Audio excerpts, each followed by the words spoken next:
Jadi jangan sampai ya. Ya. Kemudian dari YouTube nih Ustaz yang bertanya Ustaz. Ya, gimana?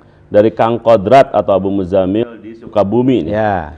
Ustaz, wanita idah yang harus bekerja itu bagaimana hukumnya Ustaz? Karena dia punya anak harus beri nafkah, suaminya meninggal gitu kan. Idah kan 4 bulan, tapi dia harus bekerja.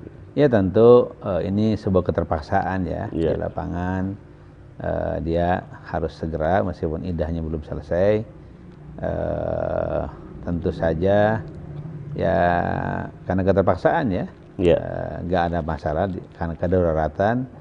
Tapi kemudian di muraat dijaga betul ya, nutup aurat, tidak banyak bicara, hanya dia melakukan ya pekerjaannya. Setelah itu dia segera pulang ke rumah. Saya kira itu masih itu darurat ya, darurat. Bab darurat. Karena dengan cara seperti itulah kemudian dia bisa menghasilkan nafkah untuk anak-anak yang ditinggal oleh suaminya.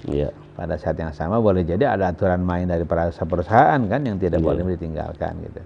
Meskipun perusahaan yang baik tentu akan menghormati yang sedang beridah. Makanya, apalagi perusahaannya kalau misalnya perusahaannya Islami memahami tentang syariat itu, gitu ya. Syariat, pasti ada jadi pendekatannya ya dikasih cuti meninggal ya, cuti meninggal gitu, seperti cuti melahirkan. Nah seperti itu, makanya perlu lebih banyak pengusaha-pengusaha muslim ya, yang punya perusahaan-perusahaan besar sehingga ketika mempekerjakan seseorang yang ditinggal wafat suaminya dalam masa iddah itu bisa dihormati menjadi seseorang yang dapat cuti ya karena wafat.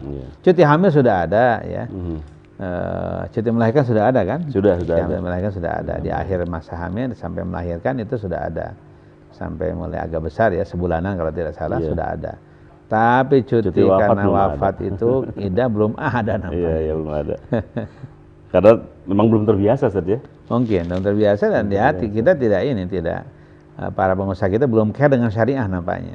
Karena itulah orang-orang soleh harus jadi pengusaha-pengusaha besar supaya care dengan syariah. Jadi syariah bisa masuk di beragam tempat kan. Karena ternyata pojok laktasi ya, atau tempat penitipan anak itu juga syariah ternyata. Ternyata iya syariah. Ya seseorang ada kepentingan bagi negara. Tenaganya, pikirannya dipentingkan oleh negara, harus bekerja. Nah tentu saja ya negara dalam hal ini kantor-kantor pemerintah harus menyediakan pojok laktasi kan, tempat penitipan anak. Termasuk tentu saja perusahaan-perusahaan swasta juga begitu. Ini harus disadarkan ya, harus disadarkan oleh negara. Ya sekarang banyak anggota atau para karyawan di sebuah perusahaan ketika dia memiliki anak kecil baru 40 hari ya, ditinggal di rumah kan, tinggal di rumah atau baru sebulan 2 bulan tinggal di rumah, padahal dia punya hak, punya kewajiban menyusui selama 2 tahun. Betul. Hanya tinggal di rumah, ya ada yang diakali dengan dia memeras air susunya, kemudian disimpan gitu. Nanti ketika bayinya bangun, kemudian anaknya bangun mau nyusu, diberi susu yang diperas tadi. Kemudian ketika pulang juga diperas lagi buru-buru karena sudah tertimbun di area susunya.